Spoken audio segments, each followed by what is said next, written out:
Can't believe it's going to take you that long to get me out of jail. Don't blame me. I'm a Jew. These aren't my holidays. A Jew, really? I didn't know that. How come you ain't smart?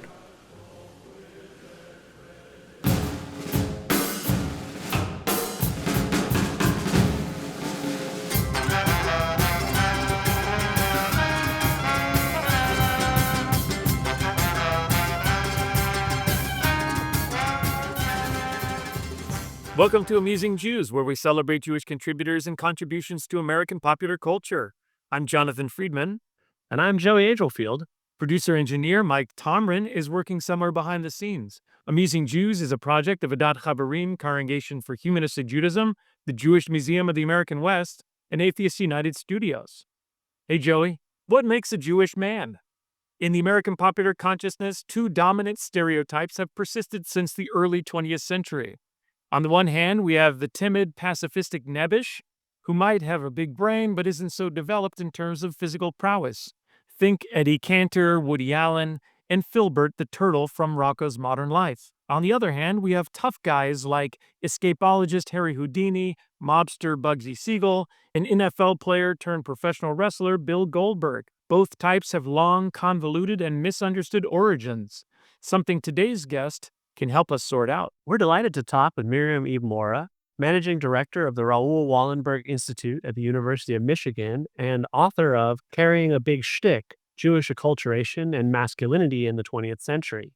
She's also co-creator of JewCE, the Jewish Comics Experience, a comic book and pop culture convention celebrating diverse Jewish themes, characters, and narratives in sequential art. Miriam, welcome to Amusing Jews.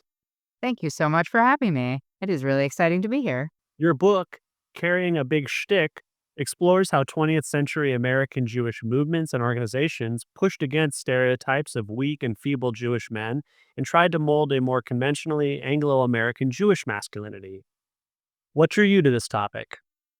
Primarily pop culture. And before I forget to say it, I just want to say I love, Jonathan, that you used Filbert as an example, because to this day, when I lend comics to people, I say, don't forget, you take the comic, turn the page, wash your hands, turn the page, wash your hands. Every time you turn the page, you have to wash your hands. You turn the page, you wash your hands. You turn the page, you wash your hands. So, big Rocco fan here too. But it was pop culture primarily that drew me to it. I wrote my master's thesis. I have a master's in Holocaust and Genocide Studies, and I was focusing on representations of the Holocaust in film. And I noticed this kind of shift in 2008 where people were trying, and this is a good thing, to humanize Germans, right, with films like The Reader, based on the book by Bernard Schlenk, and, Valkyrie with Tom Cruise in the film that was the von Stauffenberg plot to assassinate Hitler. And so they were trying to make Germans more human, which I think is a really important move in representation. But then on the flip side, people were also focusing much more on Jewish defense. Things like the Warsaw Ghetto Uprising and Defiance, based on the book by Nechama Tech and starring Daniel Craig as Tuvia Bilshi, one of these Jewish partisans in Belarus, and I thought, boy, these representations are really starting to break out of Jewish archetypes, which made me start reading and background searching, like, what are these Jewish archetypes?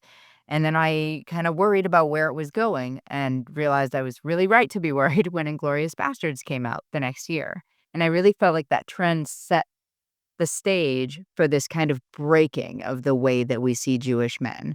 And what was most amazing about it was the way it was received.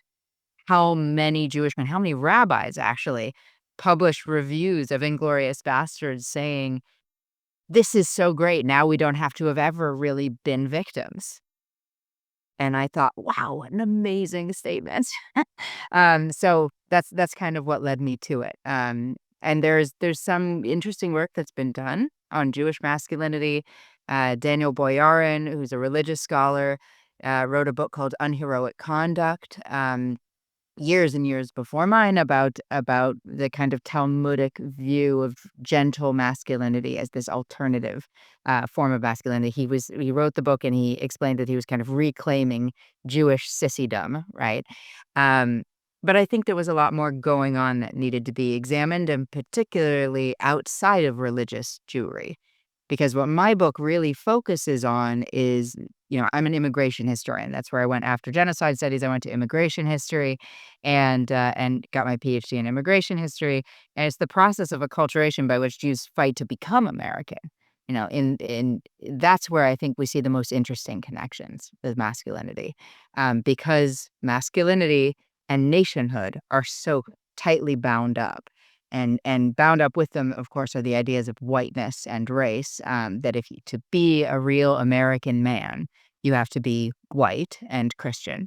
Yeah, one of the things that came through in your book was this idea that by creating a counter type, like the Inglorious Bastard and so forth, you actually reaffirm the old type in the process. So if you really want to sort of transcend or get beyond the feeble Jew kind of weak scholar stereotype, you maybe shouldn't be trying to do the polar opposite. I think that there's always a tension, right? One of the ways that I tried to highlight it in the book is by looking to kind of marginal movements, because I do think there's always the strain. There are people like Daniel Boyarin, especially in religious Jewish communities, that kind of hold tight to that image, and not just to the like sissy or nevish that you mentioned at the beginning, but also the scholar, right? So this view that like Jews are the eternal indoor kid, right? It's kind of how I think of it, and that's a point of pride, right? We fight with our brains and not our bronze, but I think that there's always a push and pull, in it's the points of conflict where interesting things happen. So when people, for example, when Jewish men try to act or try to become or try to showcase what's already there in terms of hyper masculinity or like a battling kind of ideal, right? Like boxing or something like that, street brawling, gambling, any of that. They immediately come into tension with Jews that are proud of a more of a more scholarly or indoor kid kind of image. So we see the discussions happening throughout history between those, or between generations, or between the religious and the secular, or between acculturationists and kind of um, people who are more determined to retain cultural identity. What about someone like Richard Feynman, the great physicist, who was a genius, but also kind of a wild guy? So he had that kind of machismo, but he was a nerd. Are there other examples of people who kind of combine the types?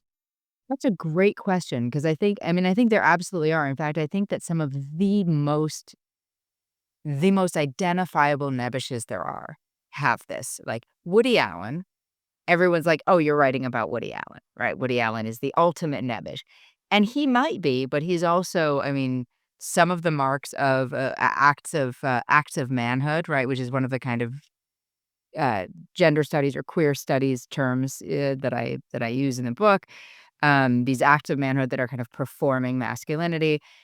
Um, Woody Allen does all of them. Woody Allen played high school basketball. Woody Allen is, I would say, an incredibly successful man in terms of sexual conquest. He's also, I'd argue, like his public persona is pretty defiant, pretty like, he obviously thinks a lot of himself. He has an incredible amount of confidence, and yes, he's self-deprecating, but there's also this real pride in that. So I think that Woody Allen is another example of that kind of duality. And I think we see it more and more actually in the era after the book takes place, when another, like one of the archetypes that I think we're most familiar with today, or in our generation, is the nice Jewish boy, which really doesn't come until the end of the period I cover in the book, but is now so dominant. That's an interesting observation. Is the nice Jewish boy a consequence of the increase in intermarriage and that sort of thing, where it's the other people who are looking at Jewish men as desirable, reliable partners, that sort of thing? I think so. The nice Jewish boy, I think, has a few root causes. um, I think it's kind of the modernization of the scholarly figure, right? But also there's a gender dynamic that comes out of this kind of immediate rush of post-war Jewish literature and film, of which Woody Allen is a part, that kind of redefines Jewish womanhood by a domineering mother and, kind of loud, crass, bossy Jewish women in the mother role, and then, in the Jewish American princess kind of role. Um, and those push the scholar into this nice Jewish boy kind of archetype. So it's a really like later post-war.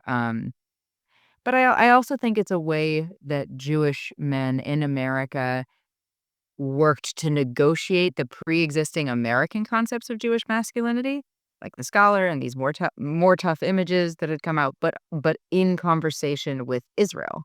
After the state of Israel's been declared, you've got these tough Jews in Israel, and after the Six-Day War, then, American Jews want to be more, and I think always wanted, but I think there's this opportunity for them to kind of bask in some of the glow of that more physical rebuilding of Jewish men, while also holding their place in this kind of academic mothers like us. But I do think intermarriage has something to do with it, except that the nice Jewish boy is really the archetype is targeting Jewish women. Like the nice Jewish boy calendar, which if you haven't seen it, look it up. It's hilarious, is really targeting Jewish women. Jewish mothers buy it for their daughters. It's not targeting the shiksas that they claim on their T-shirts they want. Maybe it's an attempt to combat i- intermarriage then, it sounds like. I could imagine that being a motivation. I wouldn't presume to know why everyone specific. I would buy one because I would think it was hysterically funny.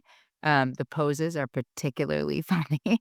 But yeah, I think there's always I don't know very many conversations in American Jewish life where the fear of, you know, failing Jewish continuity doesn't come into play. I mean, that's not why Hillels exist on college campuses, but it's not why birthright trips exist, but it plays into it. Enjoying the show? Click like and subscribe.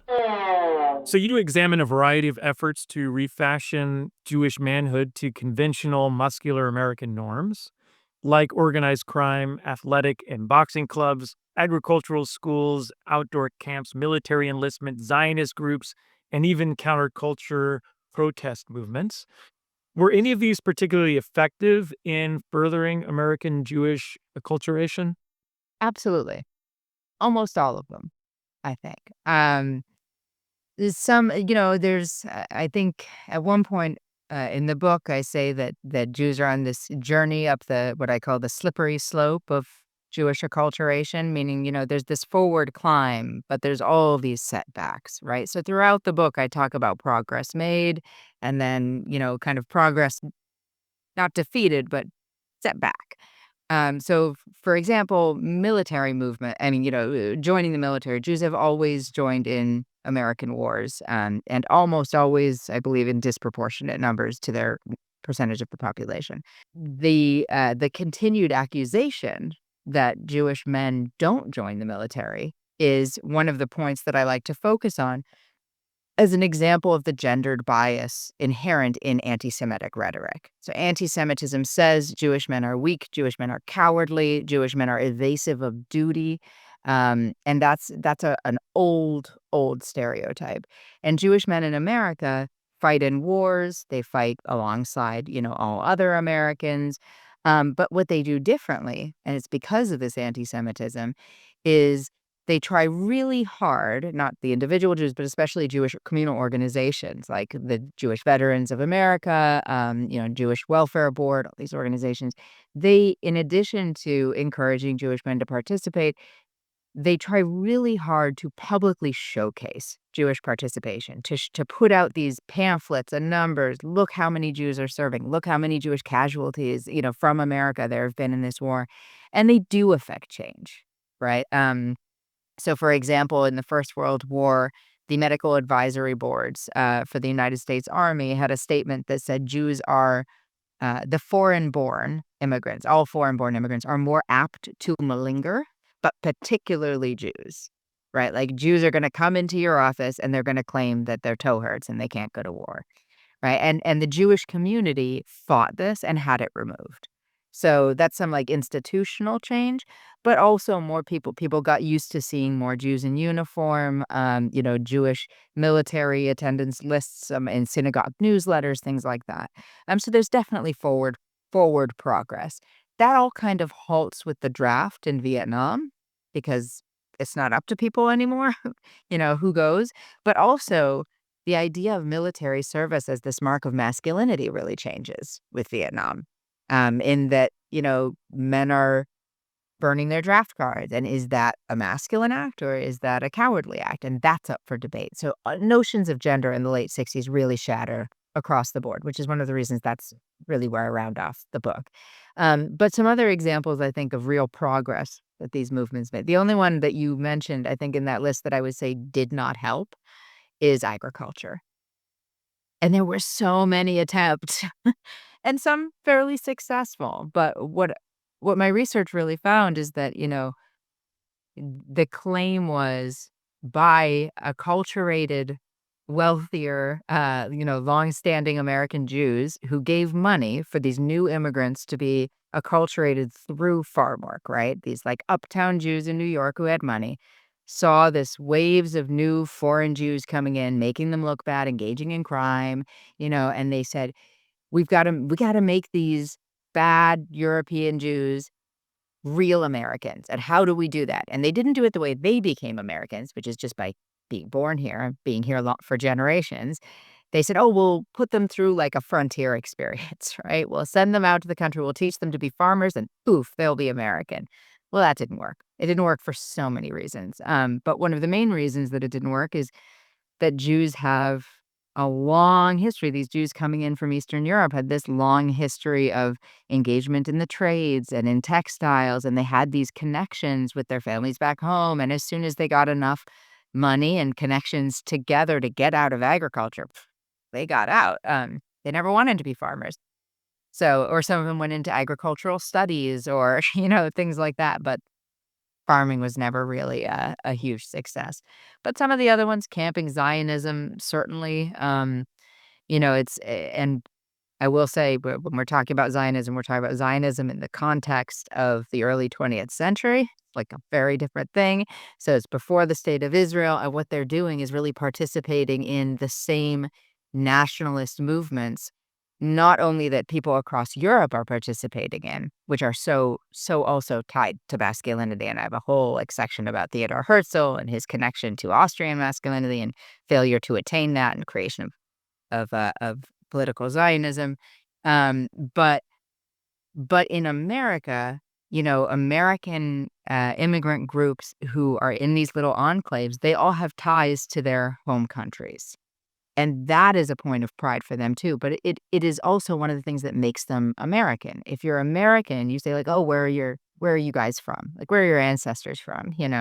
And Jews are kind of unique in that they don't have that. So it's one of the many ways having a Zionist allegiance or belief in the Zionist ideal while being fiercely American actually makes a lot of Jews of the moment feel more American than they would if they didn't have this outside connection, because everyone else did, right? So, but there's, I have a whole section about the kind of tension between Zionists and anti-Zionists and all Jewish. But yeah, even that made, I think, real progress. But again, constant setbacks. You start the book with a discussion of Zoidberg, the alien doctor from the animated show Futurama. Ooh, a bat mitzvah. Shalom hunger, shalom free food. No shellfish! That is so unfair. What does that character tell us about perceptions of Jewish manhood in contemporary popular media? So this is one of my favorite examples. Obviously, I opened the book with it. So I love Zoidberg not only because he's like all of our grandpa, but because he is statedly not Jewish. You would assume he is not Jewish if you could not hear his voice. but because he is a giant lobster, right? So he's purely unkosher just by existing. He's this giant space lobster. But the reason I think he's such a great example is I used him to explain just how recognizable archetypes of Jewish manhood are. Everyone who watches Futurama knows Zoidberg is Jewish. And there's all these red flags, or blue flags, I don't know, Jew flags. But there's all these flags, like Berg, obviously, right? He has this, Zoidberg is this Jewish sounding name. He's got this, really like vaudevillian, kind of marble mouth, Yiddish accent. But also he's the like quintessential schlemazel, right? And for your audiences, I'm sure you've used these terms before, but the way that my mother always explained what a schlemazel was, she always said, she gave two examples. She said, the schlemiel always spills the soup and it always lands on the schlemazel's lap. Or like the schlemiel always knocks over a ladder and it cracks the head of the schlemazel, right? So the schlemazel, that's Zoidberg. He's this quintessential schlemazel. He is the most abused character on the show. He's also the least masculine. He's constantly being put down when they travel to his home planet for mating season. The very attractive female giant lobster monster says to him, I'm sorry, Zoidberg, you're just an inferior male specimen, right? So it's like, it's very stated. But it's one of the things that makes him so Jewish, in my opinion, is that they've taken away his kind of masculine agency. I will say, to the show's credit, obviously I love the show, but they also give him a really happy ending, which I think is very nice. He does actually fall in love at the end of the show. Okay, but I haven't watched the new show. It's just relaunched, so maybe I shouldn't say at the end because now there's even more. But the reason I use him as an example is that he can even be so not Jewish as to be sent away from a bat mitzvah, which he was, a robot mitzvah, because they said no shellfish, right? And they sent him away. So he's like statedly un-Jewish, but that's the joke, is that he's so clearly Jewish, that it doesn't matter how many times they tell you he's not. He's that Jewish. And one of the things that makes it recognizable is his total inability to be a man. Your book ends in the 1970s. How have images of American Jewish masculinity changed or maybe stayed the same since then? I end the book where I did for a number of reasons, some of which I've already mentioned, right? After 1968, sexual revolution, countercultural movement, draft dodging, I mean, gender, these like norms of gender kind of shatter, as I said. But also the situation for Jews in America gets so complicated by the continued existence of the state of Israel and the kind of, as Israel comes more into itself, the decades after its existence, it separates more from the ideal, right? Because nothing is ideal and it becomes the reality. And then when Israel is in the news, meaning when it's affecting Jews around the world, it changes those perceptions and it affects the way that Jews see themselves, whether they are Zionists or not, whether they're connected to the state or know anyone there or not. You could be a diasporist and still be dramatically affected, right, in your sense of self. Have things changed dramatically since the book ended, I think? And yeah, I mean, Jewish masculinity has changed so much since 1970, I would argue. There are some types that stay the same. We talked about the kind of around that era is when we see the nice Jewish boy, I would argue, really solidify. And the Jewish mother's been around way, way, way longer, right? The kind of domineering. And by the way, I talk about Jewish men, but you obviously can't have one without the other. But the Jap, the Jewish American princess, that comes out since the 70s. And that really, in the 80s. And really, when was Fran Drescher become famous, who's wonderful, by the way, but she's like the kind of quintessential this type. Because before her, it was the ghetto ingenue was the stereotype, like in media, around the young Jewish woman, the young, or but like who could be a love interest in a film or something. It'd be this ghetto ingenue on the Lower East Side, and then it became this Jersey Jew, or this like Long Island harsh talking, diamond grubbing. I mean, so all really negative. I would argue, and that has an effect on the images of Jewish men too. But what we see coming out of Israel that's really affecting American Jews is, especially after the Six-Day War, and then again after the Yom Kippur War in 73, these 70 73, these this hyper-masculine sabra, right? So this like born and bred, the fulfillment of the promise to the Jewish people, right? Born and raised in historic Palestine. The photos that start showing up in like Hebrew school books for American Jews are of like topless men, pioneers, bodies glistening in the Palestinian sun, and it's this total departure, right, from the ways that American Jews saw Jewish life in the world. So you see some of that reflected in pop culture too. I think you see more Jewish sex symbols. I know it sounds almost comical now to say Elliot Gould, but like Elliot Gould in the 70s was a Jewish sex symbol. Jeff Goldblum, I would argue, still is a Jewish sex symbol, but, started like The Fly, Earth Girls Are Easy, like, and you start seeing more of this sexualization of Jewish men. And I think that's also I think that's reflective of Israel, but has something to do with the nice Jewish boy too, because you need these kind of counters to protect the traditional Jewish masculinity as well. So that I think really changes, and even more dramatically in the last 2 years, I would argue, that, the more the more people internationally connect their negative views of things happening in Israel, the more they kind of connect it to the detriment of what we now think of as like toxic masculinity, right? Of which I think most people could point to the state of Israel and say, oh, yeah, there's a lot of that going on there. So, you link that to an actual war and to actual destruction, and then it has a profound effect on the way American Jews view themselves. Do you think this might lead to kind of the remasculinizing of Jewish men as the staller, timid type in response to some of that negativity that you're talking about? I don't think it's ever gone away. I think it's an incredibly powerful, type for a number of reasons. One is it is a point of pride. I don't even Jewish men.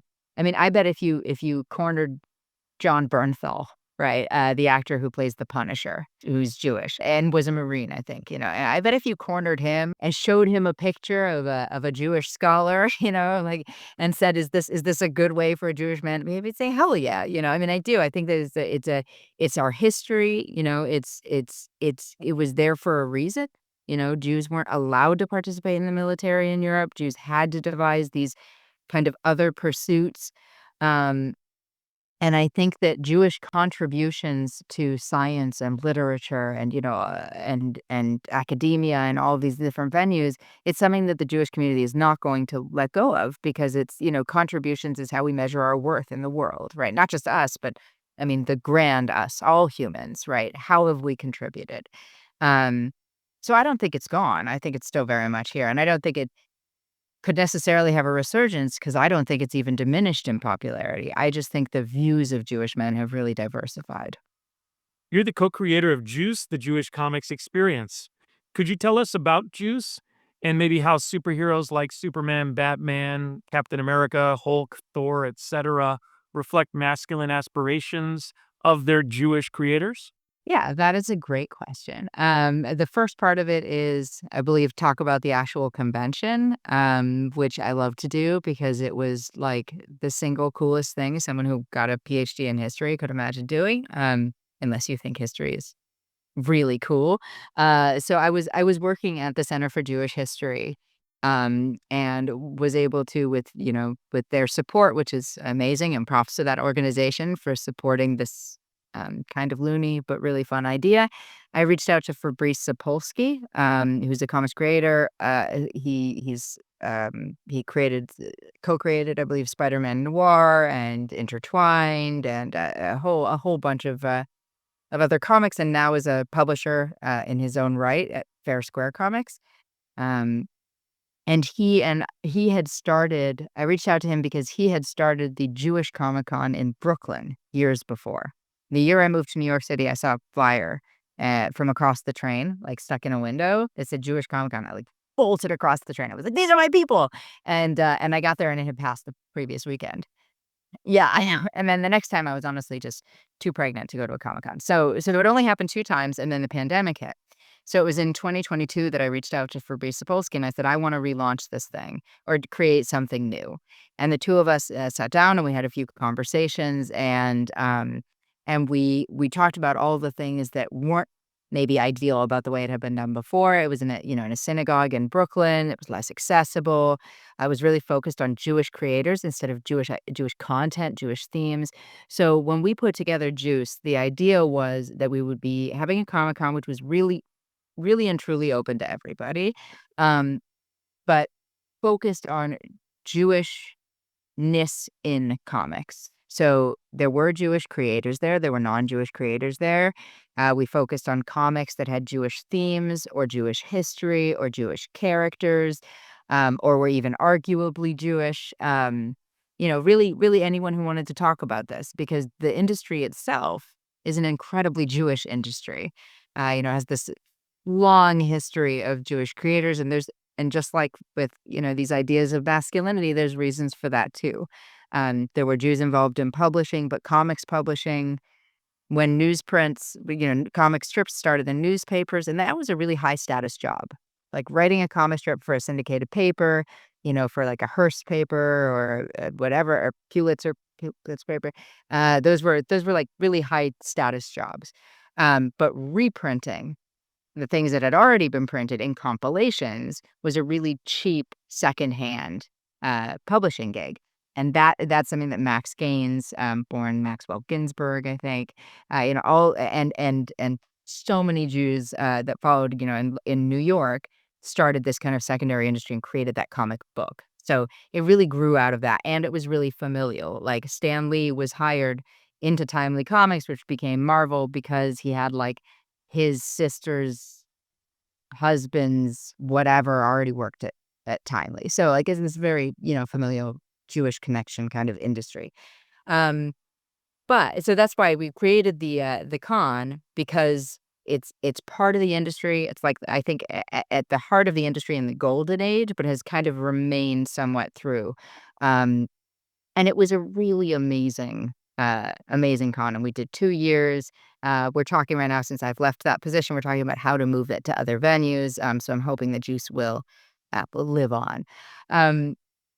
But as far as how superheroes reflect masculine aspirations of their creators, which is a great question, I think it's really tied into the question of acculturation, because at the moment of like golden age comics, really peaking, right? The dream, the immigrant dream in America was what they refer to, and is now considered kind of a negative word, is assimilation, right? So these characters, these superheroes, had their secret identities, that were, hidden, or that they kept to themselves but still maintained, right? The superhero suit that Superman wears under his clothes at all times, that's a Kryptonian garb, right? So like a habit, like maybe it's his seat hanging there all day, reminding him who he really is. And he's this mild-mannered white guy during the day, but, really he's still Kal-El. So, I mean, I think that it's less of a masculine dream than it is an assimilationist dream.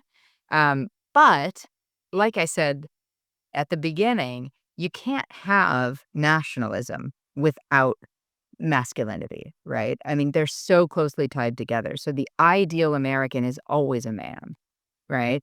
And to be a real American, you have to attain this kind of idyllic manhood.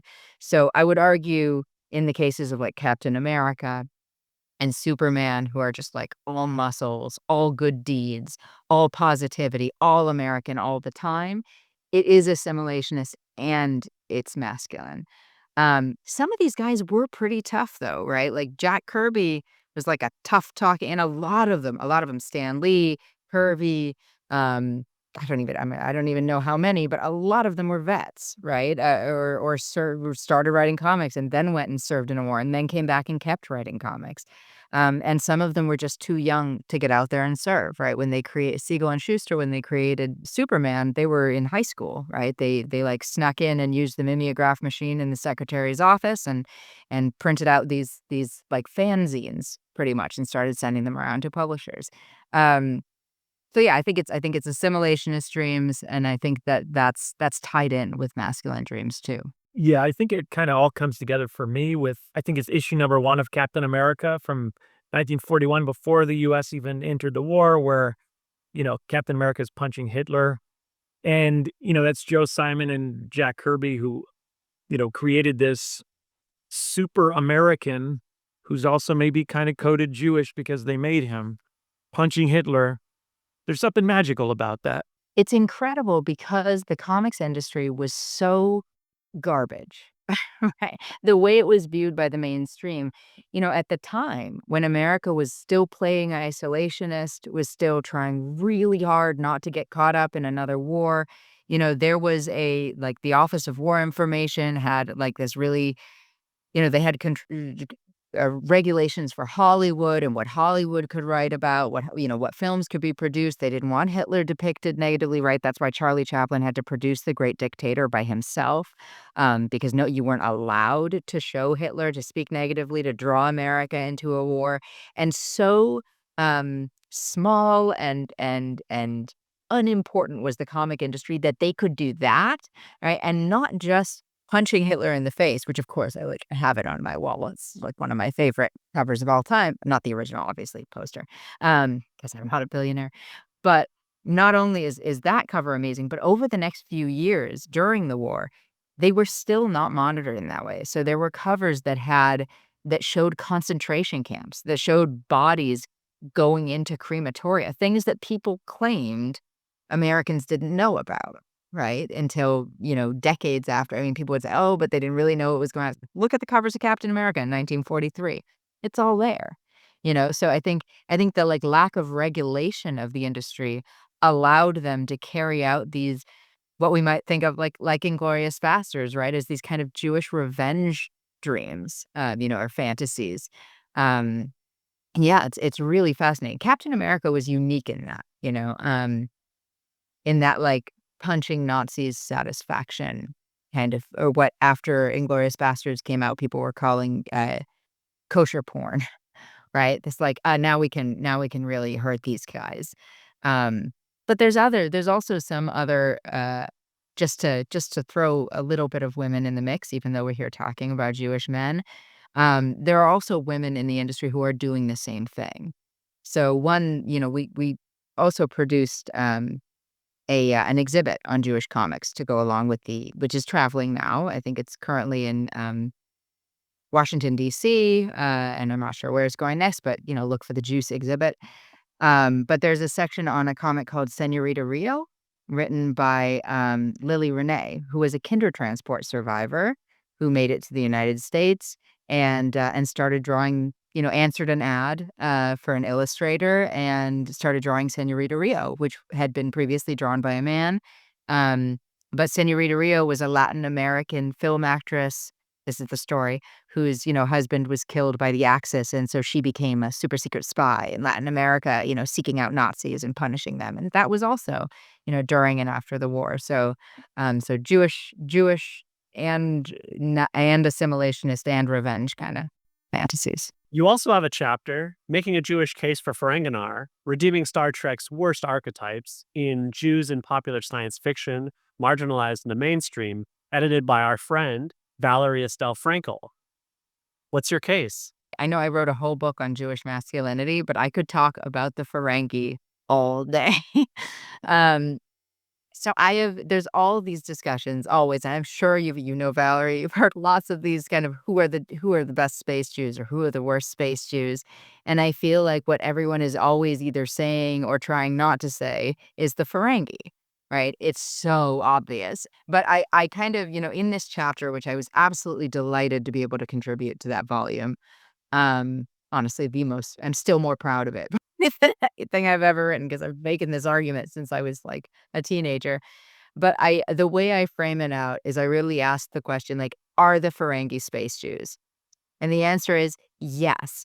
They're space Jews. They were conceived of as space Jews, right? So there's a positive and a negative to it, and some of it is straight up anti-Semitic, right? The creator said, make these look like Shylock. I mean, there was some negative stuff there, and of course, they were supposed to be the next big bad, right? They were supposed to be the big bad for the next generation because the Klingons had been the big bad in the original series, but now Klingons are on the bridge, right? We have Worf, so the Klingons aren't the big bad. So if warmongering was the Klingons' big badness, capitalism makes perfect sense for an evil species. But then we fall into this pitfall where if you make a capitalist visually, how are you going to make him look? And people think, oh, well, there was that Shakespeare character, famously anti-Semitic, or they start pulling all of these examples, and all of the examples are Jewish stereotypes, and it's bad.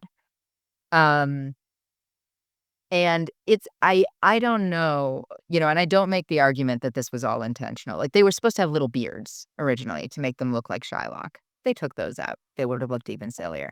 But there are all of these stereotypes about the way Jews look that they did draw on, whether they meant to or not.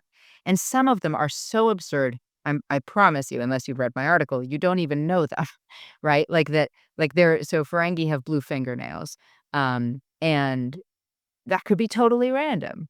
But there is anti-Semitic literature from the Middle Ages that claims that Jews have discolored fingernails, that Jews have bigger and especially strange-looking noses and ears, Ferengi, that Jews wear headdresses all the time is just like a historical fact, right? Ferengi also, traditional headdresses, that we follow these rigid rules. There's the Talmud and there's the rules of acquisition. There's way too many parallels, even if they're unintentional, for us to say, no, Ferengi aren't space Jews. Own it.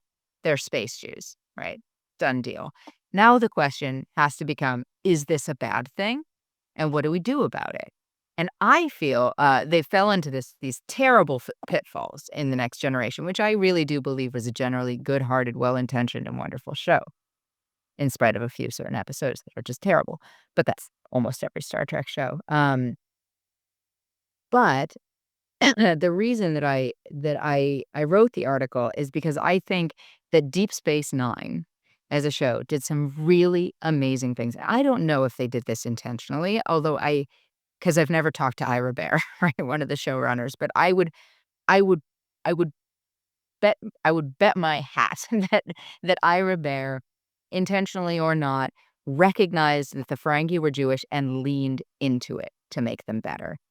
So one thing that I think everyone agrees on about the Ferengi, if they've watched all of Deep Space Nine, is that they are redeemed in this show, right? That they had been a lousy species, badly represented, uninteresting, bumbling idiots, right, in The Next Generation. And then somehow, if they're not paying close attention to it, I don't know how, but they managed to make the Ferengi pretty great, right? And they did it through what I argue are undeniably Jewish means, right? You get these core characters, all of whom, by the way, played by Jewish actors, except what's his name? Jeffrey Combs, who plays everybody in every Star Trek series, so he has to play a Ferengi. You have these Jewish actors who are playing these roles. They reform the society through the course of Deep Space Nine, and they do it in these Jewish ways. Rom becomes an agitator, a socialist agitator, right, for labor rights. It's like the least Ferengi thing you can think of.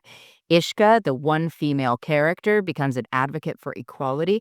Jews also were at the forefront of the American Second Wave feminist movement. All of the really notable, not all of, a lot of really notable feminists like Betty Friedan, among others, very Jewish. The Chicago Women's Collective, largely Jews. You could read Joyce Antler's book, Radical Jewish Feminism, for more on that. But Ishka follows in that, right? They don't stop being capitalists, but they reform. So Nog joins the military. He gets wounded in battle, right? And he has PTSD, which I think is one of their best episodes, by the way. So good. And he is this great character because he's he's this masculine redeemer, even though he's still Nog, he's still a Ferengi, and they have all of these, I'd argue, still even more Jewish things come up through the series. Like he pretty much has his bar mitzvah and like tries to bribe Sisko with his bar mitzvah money to help him get into Starfleet. Lots of Jewishy stuff, but they make them better, right? And then you have Zach Wallace Shawn, who plays like the reformer, right? Who then gets into power and starts really changing society. I mean, it is such a Jewish story. And of course, Armin Shimmerman as Quark is like the true believer, right? He's the one who struggles to maintain, to keep the rules of acquisition, but to find his new place in this like Federation society. It's the most Jewish story Star Trek has ever told. Thanks so much for joining us, Miriam. Thank you for having me. This has been a total blast. And to our audience, now back to your regularly scheduled lives. Amusing Jews is here to amuse you. If you like being amused, go ahead and click like and subscribe.